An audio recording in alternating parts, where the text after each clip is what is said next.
నమస్కారం. లక్ష్మి చెప్పే కథలకు స్వాగతం. వీణులతో వీక్షించటానికి సిద్ధం కండి. ప్రియ సఖులు, ఇప్పుడు మనం ప్రముఖ రచయిత్రి శ్రీమతి శ్రీదేవి సోమంచి గారు రచించిన సంగమం ధారావాహిక నుండి 6వ భాగం వినేద్దామండి. గోపాలకృష్ణ తన గురించి కిరణ్మయితో చెప్పసాగాడు. మా నాన్నకి 40 దాటినా పిల్లలు లేరు. 10 ఊళ్లలో పౌరోహిత్యం ఉంది. చాలా సంపాదించాడు. పిత్రార్జితమైన ఆస్తి కొంతుంది. రెండో పెళ్లి చేసుకోవాలన్న కోరిక పుట్టింది. దానికి కొన్ని పర్యవసానాలు ఉంటాయని ఆయన ఊహించలేదు. అవి బాధాకరంగా ఉంటాయని కూడా అనుకుని ఉండడు. మూర్ఖత్వానికి నిలువెత్తు రూపమైన పౌరోహిత్య కుటుంబం మాది. సంకల్పం, మంత్రపుష్పం, సత్యనారాయణ వ్రతకల్పం, విష్ణు సహస్రనామం ఇలాంటివి 10-20 నేర్చేసుకుని పాండిత్యం అంటే అదేనన్న నమ్మకంలో తనుండి మిగిలిన అందరినీ అలాగే నమ్మించేవాడు. ఈ మిడిమిడి జ్ఞానంతోటే ఆస్తుల్ని సంపాదించుకున్నాడు. తనంతటి వాడు లేడు. తనేం చేస్తున్నా చెల్లుతుందనుకున్నాడు. ఆయన చనిపోతే కర్మ చేసి సంతరించి ఆయన స్వర్గానికి పంపాల్సిన బాధ్యత నాది. కానీ నేను ఆయనకు కర్మ చేయను. దానికి కారణాలు 2. మొదటిది, నాకు అలాంటి వాటిలో నమ్మకం లేదు. అలాంటివి నమ్మే వాళ్లకు పాప పుణ్యాల వితరణ ఉండాలి. ఆయనకు అలాంటిది లేదు. మా తాతతో ఆయనకి బంధుత్వం ఉంది. ఆయన వేదం చదివాడు. గొప్ప పాండిత్యం ఉండేది. కదిలే విజ్ఞాన ఖని. నాన్న ఎక్కడైతే లౌక్యంతో లోకాన్ని గెలిచి డబ్బు చేసుకున్నాడో అక్కడే తాత విఫలమయ్యాడు. ఫలితంగా పేదరికం, కటిక దరిద్రం, తినటానికి తిండి లేక జీవచ్ఛవాళ్ళ ఉండి లేని వెలుతురులోని నీడల్లా ఉండేవాళ్ళు. ఒక్కసారి చూశాను వాళ్ళని, అది కూడా జ్యోతిపోయాక. డబ్బు కోసం నన్ను వాడుకుంటారనే భయంతో నాన్న నన్ను వాళ్ళకు దూరంగా పెంచాడు. నాకెందుకో వాళ్ల మీద కూడా ప్రేమ కలగలేదు. పిల్లల్ని కనటానికి మనిషికి ఉండవలసిన అర్హతలు ఏమిటన్న విషయాన్ని తెలుసుకోకుండా 1-2 ఆడపిల్లల్ని కానీ వాళ్ళని గుండెల మీద కుంపట్లనో మేడకు పడ్డ గుదిబండలనో తిట్టుకునే అసమర్థుల పట్ల నాకెన్నటికీ ప్రేమ కలగదు. మంచి సమాజాన్ని ఏర్పరచుకోవటంలో వైఫల్యం, మనకి గల హక్కుల్ని వినియోగించుకోవటంలో వైఫల్యం, బ్రతుకు ప్రమాణాలను పెంచుకోవటంలో వైఫల్యం, ఇవన్నీ కలిపితే ఆ మనిషికే కాదు, ఆ కుటుంబానికే కాదు, ఆ సమాజానికి, జాతికే పెద్ద వైకల్యం ఉందనిపిస్తుంది. తాతకి 2 ఆడపిల్లలు. అమ్మ కంటే పెద్దావిడ్ని మోగతనికిచ్చి చేతులు దులుపుకున్నారు. ఇక అమ్మని మా నాన్నకి. పెళ్ళైన వెంటనే అమ్మ గర్భవతి అయిందిట. నాన్న ఆనంద డోలికల్లో తేలిపోతే నా మారుటి తల్లి నరసమ్మ గారు అధోలోకానికి కుంగిపోయింది. తన లోపాన్ని ఎత్తి చూపించినట్లే అవమానంతో రగిలిపోయింది. ఇదిగాక నాన్నలో వచ్చిన మార్పు. అమ్మ మీద ప్రత్యేకమైన ప్రేమేది లేకపోయినా తనను తండ్రిని చెయ్యబోతోందన్న సంతోషం చాలా అపురూపంగా చూసేవారట. అది నరసమ్మగారిలో మరింత ద్వేషాన్ని పెంచింది. అంత తెగింపు ఆవిడకి ఎలా వచ్చిందో. పరిస్థితులు మనుషుల్ని అంతగా దిగజారుస్తాయేమో. ఒక జంతువుకు గాయం చేస్తే అది ఎలా తిరగబడుతుందో అటువంటి తిరుగుబాటు చేసింది ఆవిడ. వయసులో తనకు సగం ఉండి ప్రసవ సమయంలో తన మీద నిస్సహాయంగా ఆధారపడిన మా అమ్మని ప్రసూతి గదిలో నుంచి పాడి మీద పంపించింది. నాకు తను అమ్మాయి మురిసింది. అందుకు మంత్రసాని సాయం తీసుకుంది. నాన్న దుఃఖం అంతా ఇంత కాదు.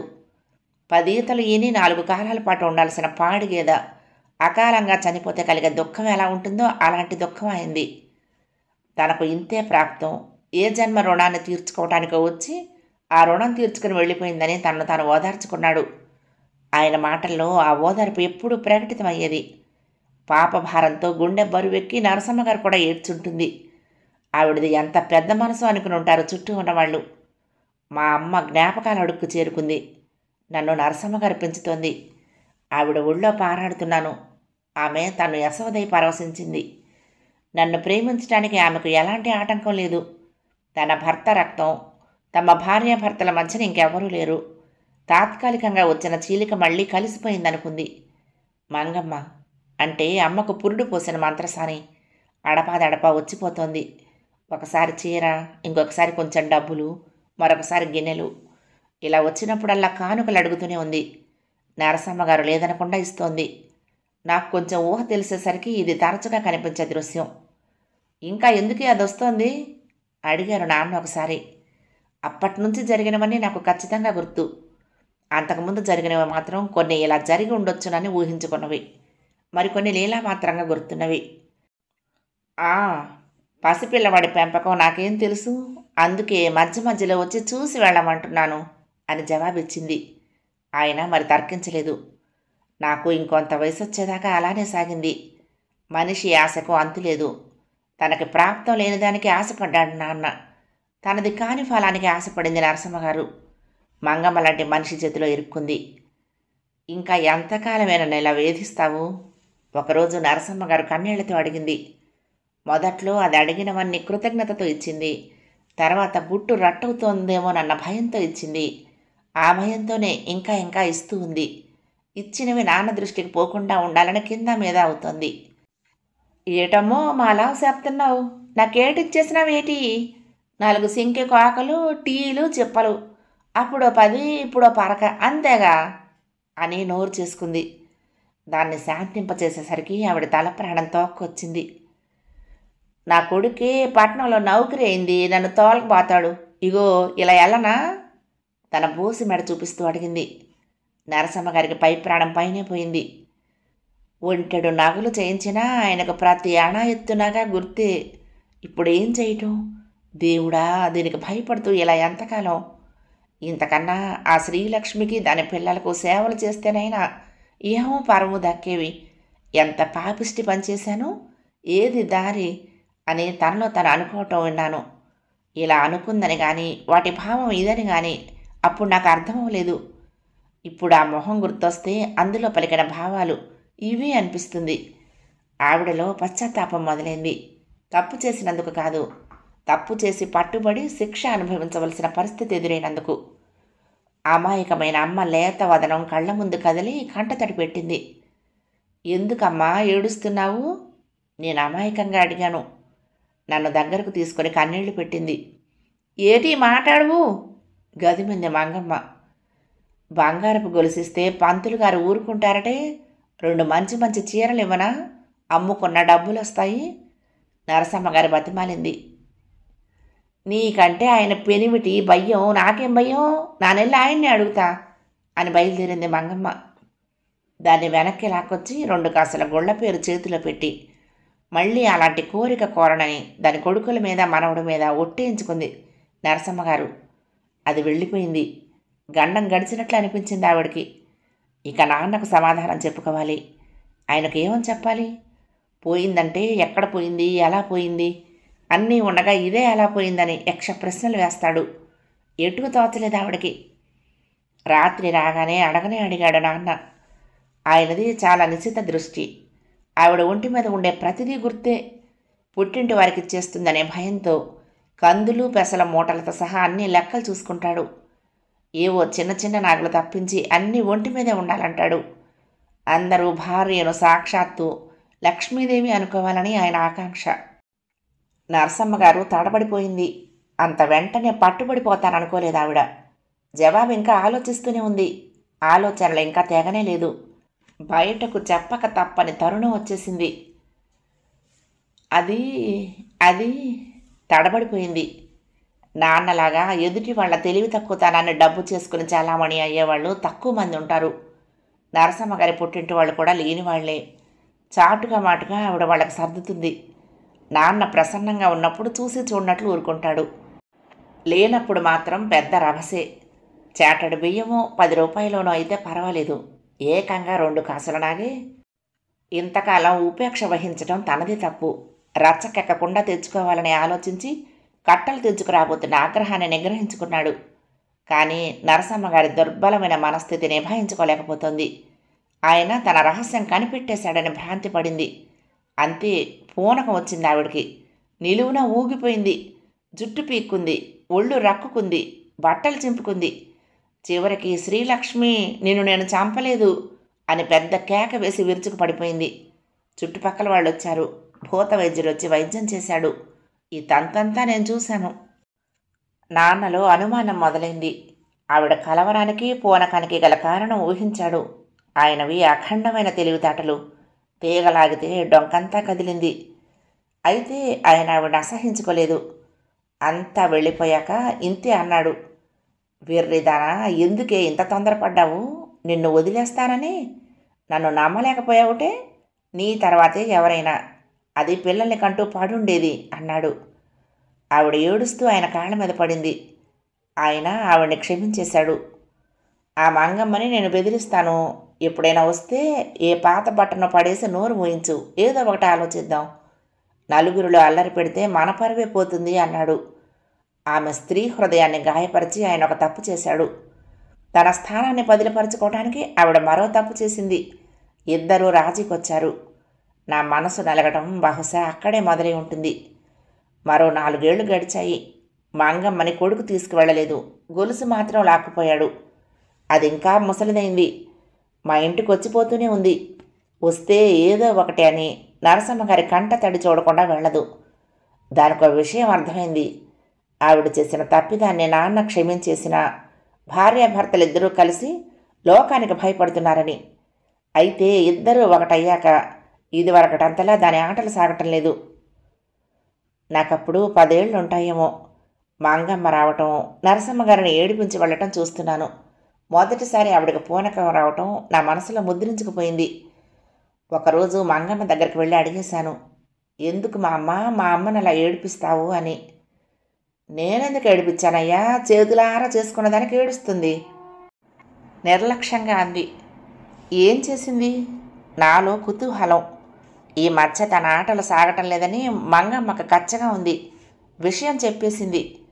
అంత చిన్న వయసులో తెలిసిన ఆ వాస్తవం నాకు పెద్దగా ఆకలింపు అవ్వకపోయినా, దాని ప్రభావం పెద్దగా లేకపోయినా, ఏదో జరిగిందని నేను గ్రహించినంత మేరకి అది దుష్ప్రభావాన్నే చూపింది. స్తబ్దుగా అయ్యాను. ఒకరోజు పూజ గదిలో నిలబడి చూస్తూ ఉంటే ఒక స్త్రీ ఫోటో కనిపించింది. గోడకు అలంకరించబడి ఉన్న ఎన్నో దేవుళ్ల ఫోటోల మధ్యన ఆ ఫోటోకు పెట్టిన బొట్లు పూలు చూసి అది కూడా దేవుడిదేనని అనుకుంటూ వచ్చాను ఎన్నాళ్ళు. కానీ కిరీటం 4 చేతులు లేని ఆ ఫోటోని మనిషిదిగా గుర్తించాను మొదటిసారి. అది ఎవరి ఫోటో? నరసమ్మ గారిని అడిగాను. ఆవిడ ఏది దాచలేదు. ఆవిడ కోణంలో నుంచి వివరించి చెప్పింది. తను ఎంత ప్రేమగా పెంచినా కానీ సవతి తల్లి. ఆ సంగతి ఈ రోజున కాకపోతే రేపైనా తెలుస్తుంది. ఎప్పుడో ఎవరో చెప్తే విని నేను తల్లడిల్లిపోయిన దానికన్నా ఆవిడ చెప్పేస్తే మంచిదని అనుకుంది. అందులో మరొక స్వార్థం కూడా ఉంది. సవతి తల్లైనా నన్ను ఆవిడ ఎంత ప్రేమగా చూస్తుందో చెప్పాలన్న కోరిక. నన్ను చాలా ప్రేమతో దగ్గరకు తీసుకుంది. అదే ఆఖరిసారి. ఎందుకో తెలీదు, నాకు అందులో అంత స్పర్శ దొరకలేదు. ఆవిడ కౌగిలి, భౌతిక స్పర్శ ఇబ్బందిని కలగచేశాయి. ఇలా మొదటిసారి. ఆవిడ దాన్ని గుర్తించలేదు. ఆ ఫోటో మీ అమ్మది నాన్న. ఆ బాలకృష్ణుడికి మళ్ళీ ఈ గోపాలకృష్ణుడికి 2 అమ్మలు. ఇంకో అమ్మని దేవుడు ఎత్తుకెళ్ళాడు అంది. నేను ఆవిడ మొహంలోకి తీక్షణంగా చూశాను. ఇలాంటి నిలదీసే చూపును తట్టుకోలేకపోయింది. ఆ వేళ ఆవిడకి మళ్ళీ పూనకం వచ్చింది. శ్రీలక్ష్మి దెయ్యమే తిరుగుతోంది అన్నారు ఎవరో. కాదు, కొడుకుని చూసుకోవటానికి వస్తోంది అన్నారు మరెవరో. లక్ష్మి, ఈ అమాయకురాల్ని మన్నించు. నీ కొడుక్కి ఏ లోటు జరగదు. ఈ ఆస్తంతా వాడిదేగా అని లోపల అమ్మకు నమస్కరించాడు నాన్న. అప్పట్నుంచి అమ్మ ఆ ఇంటికి ఎలవేలిపోయింది. బహిరంగంగా పూజలవి అందుకోసాగింది. నాలో ప్రస్ఫుటమైన మార్పు నాకే తెలుస్తోంది. వయసు వస్తోంది, కానీ ఆ వయసు వాళ్ళల్లో ఉండే చలాకీతనం నాలో లేదు. తోటి వాళ్లతో కలవలేకపోతున్నాను. చదువులో వెనకబడ్డాను. నిరంతరం చింతన. చాలా పసి వయసులో గ్రహించిన సత్యాల తాలూకు నీడలు ఇప్పుడు నా వ్యక్తిత్వం మీద పరుచుకోవటం మొదలుపెట్టాయి. నరసమ్మ గారిని కానీ నాన్నని కానీ సమర్థించలేకపోతున్నాను. నాకు నిజమేమిటో తెలియదని వాళ్ళు అనుకుంటున్నారు. వాళ్లకు సిరి సంపద ఉంది. అది అనుభవించడానికి ఒక మనిషి కావాలి. అది నేను. వాళ్ళు ప్రేమించడానికి ఒక ఆలంబన కావాలి. అది నేను. నన్ను పొందటానికి 2 స్త్రీల హృదయాలను గాయపరిచాడు నాన్న. అంత కోరి చేసుకుని అమ్మకు రక్షణ కల్పించలేకపోయాడు. నన్ను మరొక స్త్రీ నుంచి లాక్కుని ప్రేమ ఒలకబోస్తోంది నరసమ్మ గారు. వీళ్ళిద్దరికీ నన్ను ప్రేమించే అర్హత ఉందా అసలు? వాళ్లల్లో ఇంత మోహాన్ని నింపిన నేనెవరు? ఈ ప్రేమకు కారణమైన శరీరం ఏమిటి? ఇదొక నవరంధ్రాల తోలుతిత్తి. అందులో వాయువు ఉన్నంతవరకే నేను అనే ఉనికి. ఆ తర్వాత ఈ అపేక్షలు, ప్రేమలు ఉండవు. ఈ జన్మలో ఈ నేను, మళ్ళీ జన్మలో ఇలాంటి ఆలోచనలు నాలో నిర్వేదాన్ని నింపాయి. పూజ గదిలోని అమ్మ ఫోటోలోకి తదేకంగా చూస్తూ గంటల తరబడి గడిపేవాణ్ణి. అందులో నుంచి ఏదో సందేశం అంది అందనట్టు నన్ను తాకేది. దానికోసం నేను తపన పడేవాణ్ణి, అందుకోలేక సతమతమయ్యేవాణ్ణి. ఎవరు మా అమ్మ? ఎలా ఉండేది? తెల్లగా పొడుగ్గా నాలాగే ఉండేదా? ఎప్పుడూ నవ్వుతూ తిరిగేదా? లేక దుఃఖాన్ని దాచుకుని గంభీరంగా ఉండేదా? ఆమెకెవ్వరూ లేరా? ఇంత అన్యాయం జరిగితే ఎవరూ ఎందుకు పట్టించుకోలేదు? నాన్న ఆవిడ్ని కేవలం పిల్లల కోసమే చేసుకున్నాడా? ఒక మనిషిగా చూశాడా? అభిమానించాడా? ఆయన కుటుంబంలో అమ్మ పాత్ర ఏంటి? ఎలా క్షమించగలిగాడు నరసమ్మ గారిని? ఎన్నో ప్రశ్నలు నిరంతరం నన్ను బాధపెట్టేవి. అమ్మ ఫోటో ఉన్న ఆ పూజ గది నాకు అత్యంత ప్రీతిపాత్రమైన ప్రదేశంలా అనిపించేది. రోజులో చాలా భాగం అందులో గడిపేవాణ్ణి. నన్ను అలా చూసి వాళ్ళు మరో విధంగా కంగారు పడ్డారు. చిన్న వయసులోనే వైరాగ్యం పెంచుకుని ఇల్లు వదిలిపెట్టి వెళ్ళి సన్యాసుల్లో కలిసిన చరిత్రలున్నాయి మా కుటుంబంలో. నేను అలా చేస్తానేమోనని భయపడ్డారు. పెళ్లి చేస్తే దారిలో పడతానని ఆలోచించి సంబంధాలు చూడటం మొదలుపెట్టారు. అలా జ్యోతి నా 20వ ఏట నా జీవితంలోకి అడుగుపెట్టింది. తనకప్పుడు 17. అప్పటిదాకా అల్లుకోవటానికి ఒక ఆలంబనంటూ లేక గాల్లో ఊగిసలాడుతున్న నాకు నా ప్రేమని భావాలని పంచుకోవటానికి దొరికిన అవకాశంలా కనిపించింది. తనని చాలా ప్రేమించాను. తను నాకన్నా తెలివైనది. తల్లిదండ్రులిద్దరి ప్రేమను రక్షణని ఎలాంటి ద్వైధీభావం లేకుండా సంపూర్ణంగా అనుభవించింది. అలాంటి ప్రేమనే నాకు పెంచింది, నా నుండి ఆశించింది. మా ఇద్దరి మధ్య అంతటి అనురాగం పెరగటాన్ని నరసమ్మ గారు జీర్ణించుకోలేకపోయింది. తల్లి కొడుకుల మధ్యకి జ్యోతి వచ్చిందనుకుంది.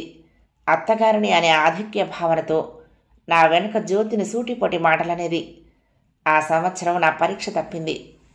దాంతో ఆవిడ నా ఎదురుగానే మాటలు విసరటం మొదలుపెట్టింది. ఆడపిల్లవి కాస్త హద్దుల్లో ఉండక్కర్లేదా? ఏముంటాయి పొద్దస్తమానం వాడితో కబుర్లు? వాడిని చదువుకొనివ్వవా అని సన్నసన్నగా కోప్పడేది. పరీక్ష తప్పు ఉన్నాను కాబట్టి నాకు ఏమీ అనటానికి ఉండేది కాదు. జ్యోతి పట్ల ప్రేమని చదువుని బ్యాలెన్స్ చేస్తూ ముందుకు సాగాను. అప్పటికి పెళ్ళై 2 ఏళ్లు గడిచాయి. నేను బాగానే చదువుతున్నాను కాబట్టి జ్యోతికి ఇంకా ఇంట్లో ఆరళ్ళేమీ ఉండవనుకున్నాను. చదువు నిర్లక్ష్యం చేసినందుకు మందలించి దారిలో పెట్టిందని నరసమ్మ గారి పట్ల స్వల్పంగా అభిమానం కూడా పుట్టింది. కానీ ద్వేషాన్ని మనసులో నింపుకున్న వాళ్ళు దాన్ని వ్యక్తపరచడానికి సాకులు వెతుక్కుంటారు తప్ప మారరు. ఆవిడ మనసు నిండా జ్యోతి పట్ల ద్వేషం ఉంది. దాన్ని నా చదువు మిషతో కొంత ఒలికించింది. నా చదువు దారిలో పడింది. ఇప్పుడు ఇంకా మరో కారణం కావాలి. పెళ్ళై 2 ఏళ్ళయింది. ఇప్పటికింకా పిల్లలు లేరు. మగరాయుడిలా వాడితో కబుర్లు నువ్వును. నా వెంట తిరిగి ఏ దేవుడికో దండం పెట్టుకోకూడదు అని నేను వెళ్ళాక మొదలై ఒక రోజున కాలేజీ నుంచి వచ్చేసరికి నిన్ను పుట్టింటికి పంపేసి నా కొడుక్కి మళ్ళీ పెళ్లి చేస్తాను అనే వరకు సాగింది. అప్పటిదాకా నాకు తెలియదు వాళ్ళ మధ్య ఈ గొడవ ఒకటి మొదలైందని.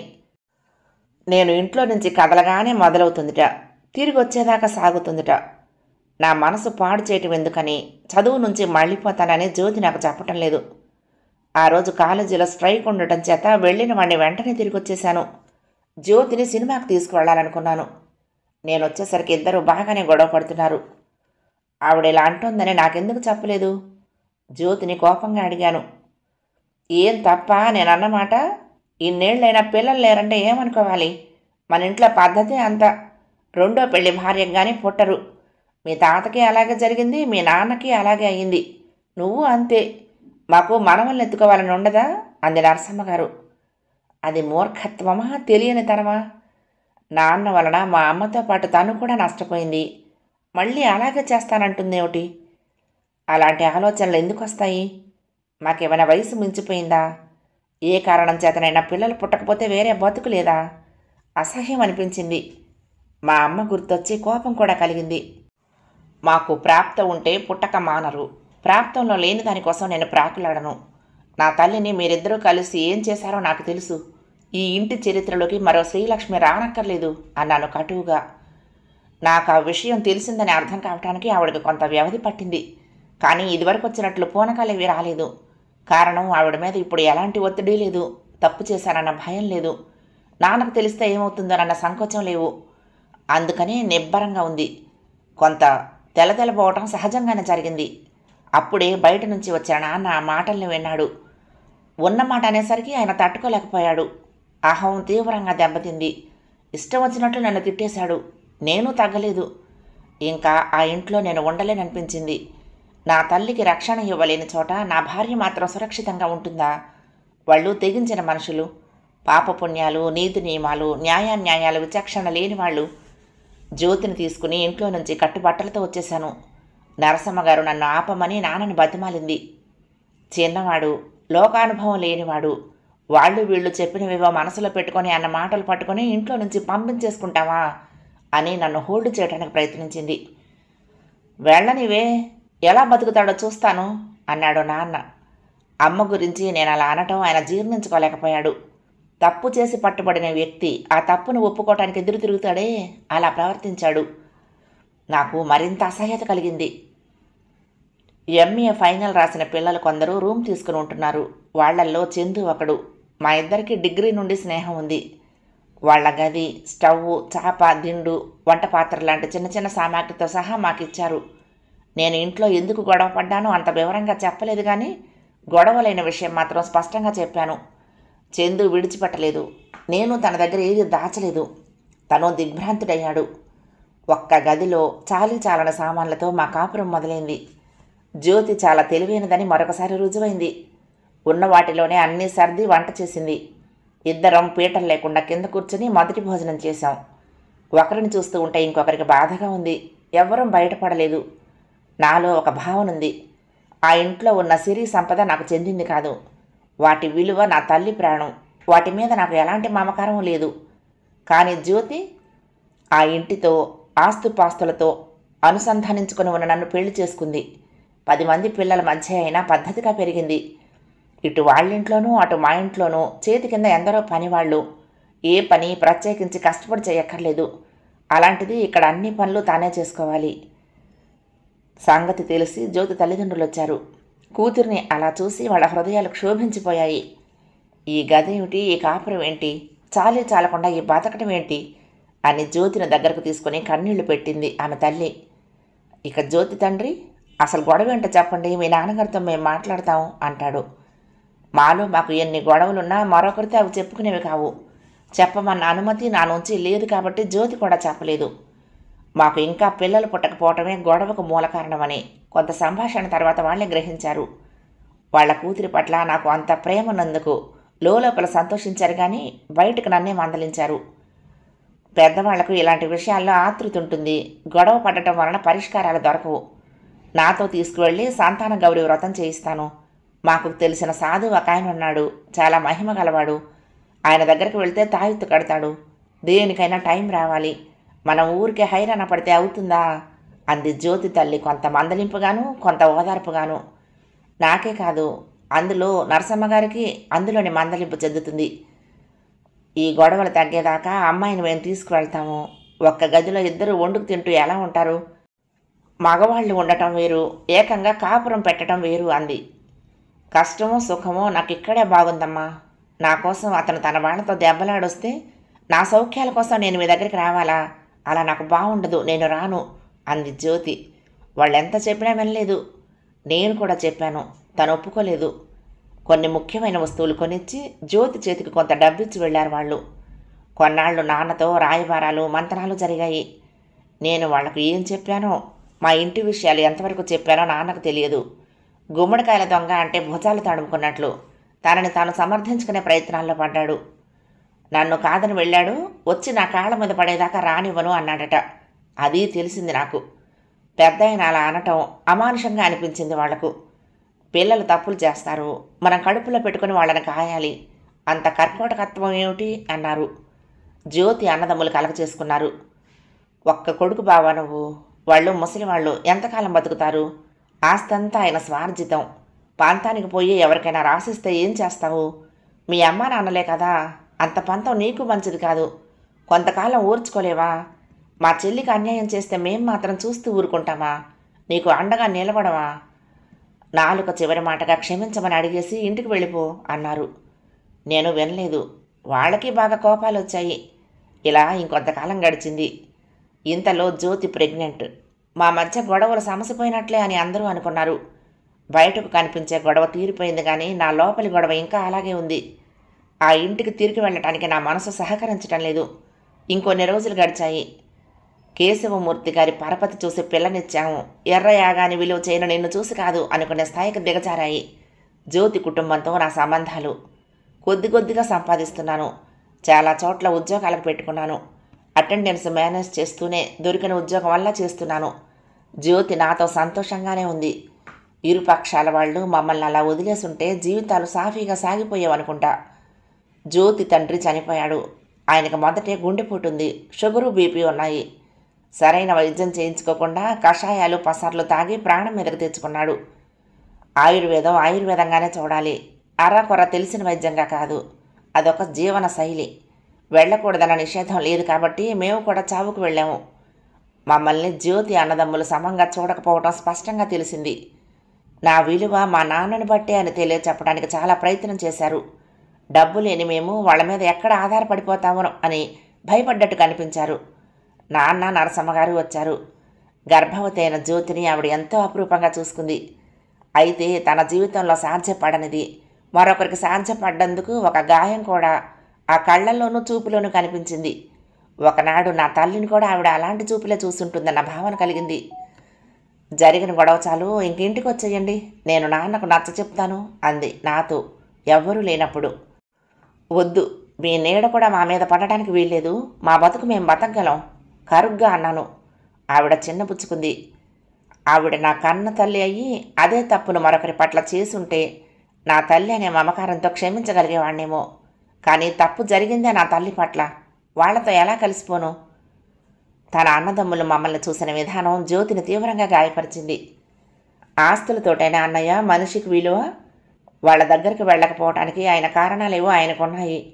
బయటికి చెప్పలేకపోతున్నారు. అది ఎందుకు అర్థం చేసుకోరు? అయినా మేమేం మిమ్మల్ని పెట్టమని అడగలేదే. మేమేదో కష్టాలు పడిపోతున్నామని మీకు చెప్పుకోలేదు. నాన్న చావు భోజనమే మీ ఇంట్లో నేను చేసే ఆఖరి భోజనం. మళ్ళీ మీ గడప తొక్కను అంది పట్టుదలగా. ఆ సందర్భంలో ఎటూ మాట్లాడలేక జ్యోతి తల్లి ఏడుస్తూ ఉండిపోయింది. మిగిలిన ఆడపిల్లలు కూడా ఏమీ అనలేదు. 12వ రోజున బంధువులందరితో పాటు మేము కూడా వచ్చేసాము. జ్యోతి తన గాయం నుండి తేరుకోలేకపోయింది. ఇంతేనా ఈ ప్రేమలు అపేక్షలు? నాన్న ఉండి అన్నీ సమృద్ధిగా ఉన్నప్పుడు చూపేదేనా ప్రేమ అంటే? నాకన్నా మీరు అదృష్టవంతులు.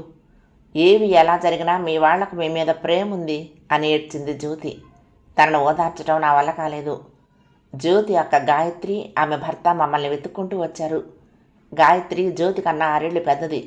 జ్యోతి పుట్టినప్పుడు తల్లికి జబ్బు చేస్తే తన ఆలన పాలన ఆమె చూసిందిట. ఆమె భర్త గౌతమ్కి కూడా జ్యోతి అంటే వాత్సల్యం ఉంది. మీరు గొడవలు పడుతున్న విషయం మాకు తెలుసు. ఇంతకాలం నాన్న వాళ్ళు చూసుకుంటున్నప్పుడు మేమెందుకు తలదూర్చాలని కలగ చేసుకోలేదు. అమ్మ ప్రస్తుతం ఉన్న స్థితిలో నీకేమీ చేయలేదు. అలాగని నాన్నతో పాటు నేను కూడా చచ్చిపోయాననుకుంటే ఎలాగే? ఏ ఆస్తులు ఐశ్వర్యాలకి తొలతోగనంత ప్రేమ మీ ఆయన నీకు ఇస్తున్నాడు. ఇంకా దేనికి దిగులు పడక్కర్లేదు. నువ్వు పడ్డగోడలు పడ్డట్టు ఉండిపోవు, మళ్ళీ నిలబడతాయి. నిలబడకపోతే ఇన్ని సంస్కృతులు నాగరికతలు ఉండవు. నాతో రావమ్మా, పురుడయ్యాక పాపతో తీసుకొచ్చి దిగవిడుస్తాను అంది. గౌతమ్ కూడా అలాగే అన్నాడు. మీకెందుకు శ్రమ? కావలసిన వాళ్లలో కొందరిని మేము వదులుకున్నాము, ఇంకొందరు మమ్మల్ని వదులుకున్నారు. మా తిప్పలేవో మేము పడతాము అన్నాను స్వాభిమానంతో. ఎంత ప్రేమ ఉంటే మాత్రం పురుడు కూడా మీరే పోస్తానంటే ఎలా అంది గాయత్రి హాస్యంగా. నేను సిగ్గుపడి నవ్వేశాను. దాన్ని ఎత్తుకుని పెంచాను నేను. అమ్మ అనారోగ్యంతో ఉన్నప్పుడు ఏమీ తెలియని వయసులో దాని బాధ్యత మోసి పెంచుకున్న ప్రేమ నాది. మీరింకేమీ చెప్పొద్దు, మంచి రోజు చూసొచ్చి తీసుకువెళ్తాను అంది. అలాగే వచ్చి తీసుకువెళ్ళింది. మనుషులు తప్పులో ఒప్పులో చేస్తూ ఉంటారు, లేకపోతే జీవితం అనబడదు. అలా చేసే స్వతంత్రం ప్రతి వాళ్ళకి ఉంటుంది. చుట్టూ ఉన్న వాళ్ళ నుంచి సానుకూలమైన స్పందనను మాత్రమే ఆశిస్తారు. అలాంటిది దొరకనప్పుడు దూరం జరుగుతారు. కానీ అలా దూరం జరగకుండా పట్టుకుని మరీ వ్యతిరేక స్పందన ప్రదర్శించే వాళ్ళని ఏం చేయాలి? జ్యోతిని ప్రేమగా తనతో తీసుకువెళ్లిన గాయత్రి అన్నదమ్ముల మాటల నుంచి రక్షణ కల్పించలేకపోయింది. ఆమె మనసుకైన గాయానికి తన మాటలతో లేపనం పుయ్యగలిగింది, కానీ కొత్త గాయాల నుంచి కాపాడలేకపోయింది. నెలలు నిండి జ్యోతికి పాప పుట్టింది. ఒక గండం గడిచినట్లే అనిపించింది నాకు. ఇంకా తల్లి బిడ్డలను జాగ్రత్తగా చూసుకుంటూ జీవితాన్ని గడిపేయొచ్చు అనుకున్నాను. పాపాయిని చూస్తూ ఉంటే నా మనసు అనిర్వచనీయమైన ఆనందంతో నిండిపోయింది. పూజ గదిలో చూసిన అమ్మ ఫోటోలో నుంచి తన పోలికలు తెచ్చుకున్నట్లు అనిపించింది. అమ్మే మళ్లీ పుట్టిందనుకున్నాను. గాయత్రి గౌతమ్ల పట్ల కృతజ్ఞత కలిగింది. ఏమిచ్చి వాళ్ళ రుణం తీర్చుకోగలను? నేను లేనప్పుడు నరసమ్మగారు జ్యోతిని చూడటానికి వచ్చిందిట. మసకగా ఉన్న మూల గది స్త్రీల అవసరాలకు వాడుకునేవారు ఆ రోజుల్లో. అలాంటి గదిలో ప్రసవం అయిన కొన్ని గంటలకు మానసిక సంఘర్షణతోటి, నేను చెప్పిన నిజాలతోటి నలిగిపోయి ఉన్న జ్యోతి తన దగ్గరకు వస్తున్న నరసమ్మగారిని చూసి బెదిరిపోయి పెద్ద కేక పెట్టి స్పృహ తప్పి పడిపోయింది. ఏం జరిగిందోనని గాయత్రి హడలిపోయింది. నేనేం అనలేదమ్మా, నేనేం చేయలేదు, పిల్ల ఊరికే భయపడిపోయింది. ఆవిడ తడబడుతూ చెప్తున్న సమయానికి నేను అక్కడికి వెళ్ళాను. ఈవిడని అసలు ఎందుకు రానిచ్చారు? కఠినంగా అడిగాను. ఆవిడ నా తల్లోనో సవత్తల్లోనో కదా, అందరికీ తెలిసింది. నేను అంత కటువుగా అడిగేసరికి గాయత్రి తెల్లబోయింది. ఆవిడ మీ అమ్మగారు ఏదో చెప్పబోతూ ఉంటే, ఆమె నా తల్లి కాదు, నా తల్లిని చంపేసి నన్ను బలవంతంగా లాక్కుంది. నా తల్లికి పట్టిన గతి జ్యోతికి కూడా పట్టిస్తుందన్న భయంతోటే ఇంతకాలం ఇంత శ్రమ పడ్డాను. నాలో ఆవేశం కట్టలు తెంచుకుంది. నరసమ్మగారు తప్పుకుని వెళ్ళిపోయింది. డాక్టర్ని పిలుచుకొచ్చాను. జ్యోతికి స్పృహ వచ్చింది కానీ మన లోకంలోకి రాలేదు. ఏదో షాక్లో ఉంది. డెలివరీ తర్వాత కొందరికి ఇలా జరుగుతుంది, ఎవరైనా సైకియాట్రిస్ట్కి చూపించండి అన్నారు డాక్టర్ గాయత్రి. ఆమె మీద ప్రేమతో గౌతమ్ డెలివరీ అయితే చేయించాడు కానీ ఈ వైద్యాలు ఎక్కడ చేయించగలరు? గౌతమ్ ముఖంలో ఆ భావాలన్నీ చదివాను. చాలా ఇబ్బందికరమైన పరిస్థితి. దీనిని ఎలా అధిగమించాలి? గాయత్రి తన తల్లితోటి అన్నదమ్ములతోటి ఏం చెప్పిందో కానీ వాళ్ళొచ్చి జ్యోతిని పాపను తీసుకువెళ్ళిపోయారు. ఒక ఆడపిల్ల కోసం ఇంకొక ఆడపిల్లను ఇరుకొని పెట్టరు ఎవరు. కానీ ఇలా చెయ్యబోతున్నామని నాతో ఒక్క మాట కూడా ఎవరూ అనలేదు. మా ఇద్దరి దారులు వేరయ్యాయి. అభిమానం చంపుకొని చూడటానికి వెళ్ళాను. లోపలికి కూడా రానివ్వలేదు. వాళ్ళ దృష్టిలో నేను అసమర్థుణ్ణి. నాకు ఇచ్చి పెళ్లి చేయటం జ్యోతి గొంతు కొయ్యటమే. ఏది ఏమైనా మా నాన్న దగ్గరికి వెళ్ళకపోవటం, అంత ఆస్తి వదులుకుని కష్టాలు పడటం వాళ్ళకి నచ్చలేదు. ఒక్కసారైనా తనని పాపని చూడాలని వాళ్ళ ఇంటి ముందు నిలబడేవాడిని. అక్కడ జరుగుతున్నవన్నీ నాకు తెలుస్తూ ఉండేవి. వాళ్ళు భూత వైద్యం చేయించేవారు, దెయ్యం పట్టిందనేవారు, అంజనాలు వేసి తాయెత్తులు కట్టించేవారు. పరిస్థితి రోజు రోజుకు దిగజారుతోందని అర్థమైంది. జ్యోతికి సరైన వైద్యం చేయించాలంటే అందుకు డబ్బు కావాలి. నేను అలా నిలబడి ఉంటే చూడలేకనేమో జ్యోతి తల్లి పాపనెత్తుకొచ్చి నాకు అందించింది. పాప చాలా బలహీనంగా అనారోగ్యంగా ఉంది. తల్లి అనారోగ్యంతో పాపకి సరిగ్గా సంరక్షణ జరగటం లేదు. నాకు ఏడవాలనిపించింది. ఒక్కసారి తనను చూడనివ్వండి, అర్థించాను. డబ్బు లేని ప్రేమలు నీరెండిపోయిన చలమం లాంటివి. అక్కడ ఒక ఊబి మాత్రం మిగిలుంటుంది. అది అన్ని విలువల్ని మింగేస్తుంది. నీ దగ్గరేమో పిల్ల వైద్యానికి కానీ లేదు. నీ తండ్రి గారేమో దాని పసుపు కుంకాల కింద ఇచ్చిన అరెకరం తాలూకా కాగితాలు బిగబట్టుకుని కూర్చున్నారు. మేమే వైద్యం చేయించాలని ఆయన భావం కావచ్చు. తండ్రి పోయి వేర్లు పడ్డ మగపిల్లలు ఆడపిల్లలకి అన్నీ ఇచ్చాక కూడా ఎందుకు చేస్తారయ్యా? మీకు మధ్య ఎన్నెన్నో ఉండొచ్చు. నా కూతుర్ని ఎందుకు బలి తీసుకుంటున్నారు? అది బతుకుతుందన్న ఆశ నాకు లేదు. అది పోగానే నీకు కబురు చేస్తాను. కర్మ చేయాల్సింది నువ్వే కాబట్టి ఇప్పటికి ఇలా వదిలే. నువ్వు వచ్చి వెళ్ళావని తెలిస్తే నా కొడుకుల దాన్ని అసలు పట్టించుకోరు. ఈ మాత్రం కూడా దానికి జరగదు. పాపను తీసుకుని వెళ్ళిపోతూ అందావిడ. నేను నిర్విణ్ణుడయ్యాను. తగలకూడని చోట ఎక్కడో దెబ్బ తగిలింది. కర్తవ్యం అర్థమైంది. ఇంటికి వెళ్ళాను. నా భాగం నాకు పంచండి అన్నాను నాన్నతో. ఇది ఇలా జరుగుతుందని ముందే ఆయన ఊహించాడేమో. ఏమాత్రం తొణకలేదు. అంతా నా స్వార్జితమే, నీకిందులో పైసా కూడా రాదు అన్నాడు తాపీగా. మీది నాకు అవసరం లేదు, తాతగారిది పంచండి అన్నాను. ఆయన హేళనగా నవ్వి, నేనే అక్కర్లేకపోయాక నా తండ్రి నీకే వరుసను చుట్టమవుతాడు అని అడిగాడు.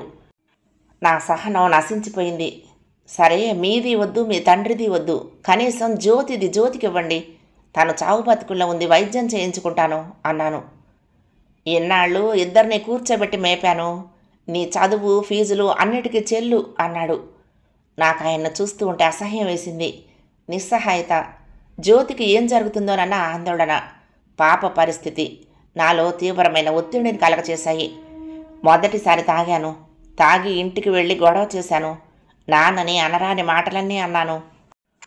6వ భాగం సమాప్తం. ప్రియ సఖులు, ఈ కథ మీకు నచ్చితే తప్పకుండా లైక్ చేయండి, షేర్ చేయండి, కామెంట్ చేయండి, సబ్స్క్రైబ్ చేసుకుని నన్ను ఎంకరేజ్ చేయండి. ఉంటానండి. ప్రేమతో లక్ష్మి, కృష్ణా తీరం, దుర్గమ్మ సన్నిధానం. నమస్తే.